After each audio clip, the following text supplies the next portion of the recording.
စီပန်အကြောင်းမိထားတာလေးကိုဖြေပေးပါမယ်ဒါစီပန်ဆိုတာကြတော့စိတ်ပူပန်တာတွေအိတ်မပျော်တာတွေအတွက်တောက်ရတဲ့ဆေးဖြစ်ပါတယ်ဒီဆေးရကြတော့ဆရာဝန်ညွှန်ကြားချက်အတိအကျပါမှသာတောက်လို့ရတဲ့ဆေးဖြစ်ပါတယ်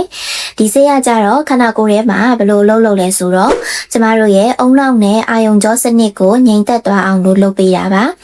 ဒါကြောင့်သူ့ရဲ့ကောင်းကျိုးတွေအနေနဲ့ကတော့ပြင်းထန်တဲ့စိတ်ပူပန်တော့ကရောက်တာ anxiety တွေကိုတက်တာစေပါတယ်။ကြွက်သားတွေကိုတောင့်တင်းတာကိုပြေလျော့စေသလိုအတက်ယောဂကုသရာမှာလည်းတွဲဖက်ပြီးတော့သုံးစွဲကြပါတယ်။ကောင်းကျိုးရှိသလိုဆိုးကျိုးလည်းရှိပါတယ်။အဖြစ်အများဆုံးဘေးထွက်ဆိုးကျိုးကကြတော့တနေ့ကုန်ငိုက်မီးနေတာမူးဝေတာမောပန်းတွေတာနဲ့လမ်းလျှောက်ရင်ဟန်ချက်မထိန်နိုင်တာမျိုးတွေတော့ဖြစ်တတ်ပါတယ်။ဒါကြောင့်စိတ်တောက်ပြီးရင်စက်ပစ္စည်းမောင်းနေတာနဲ့ကားမောင်းတာမျိုးတွေကိုလုံးဝရှောင်ကျဉ်ပေးရပါမယ်။ဘယ်ချိန်မှာဘယ်လိုတောက်ရမလဲဆိုရင်ဆရာဝန်ညွှန်ကြားတဲ့ dose ပမာဏအတိုင်းကိုညွှန်ကြားတဲ့အချိန်မှာပဲကွက်တိတောက်ရပါမယ်။ကိုယ်သဘောနဲ့ကိုယ်စိတ်ပမာဏတိုးတောက်တာမျိုးလုံးဝမလုပ်ရပါဘူး။အရေးကြီးဆုံးတတိထားရမယ့်အချက်ကတော့ဒီဆေးကိုအရက်နဲ့တွဲတောက်လို့ရှိရင်အသက်အန္တရာယ်ရှိတဲ့အထိဘေးဥပတ်ဖြစ်စေနိုင်ပါတယ်။နောက်ပြီးတော့ဆေးကိုကာလရှည်ဆွဲတောက်လို့ရှိရင်ဆေးဆွဲတာဖြစ်တယ်လို့ဆရာဝန်ခွင့်ပြုချက်မရှိဘဲနဲ့ဆေးကိုချက်ချင်းဖျက်လိုက်တာမျိုးလည်းမလုပ်သင့်ပါဘူး။ဒါကြောင့်မို့လို့